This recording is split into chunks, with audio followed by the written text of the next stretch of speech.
Hi, good morning guys. Nandito po ngayon si vlogger sa Indang, Cavite. So kung saan meron free flow na tubig sa aking likuran. Ayan, nakikita nyo, free flow yan. So nagtinda po ako ng paminta ngayon. So ayun yung paminta ko, nasa kabilang kalsada. Ayan.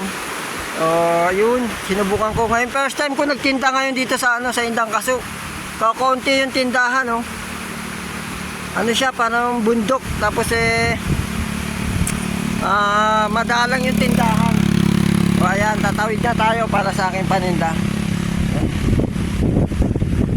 Ayan, no? Ayan yung aking paninda. Ayan, pahinga muna tayo. Napagod po ako kasi sobrang layo nung motor ko. Pero at least kahit paano nakumita naman, may benta naman kahit konti.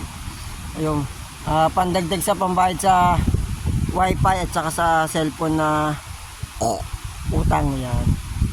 So, ang ganda ng paligid, oh. Sobrang tahimik. Tapos maririnig mo lang dito talaga yung agos ng tubig. Yan, oh. Agos ng tubig. Yan, oh, yung agos ng tubig. Ang ganda tignan, oh. Napakaganda tignan. Yan, oh.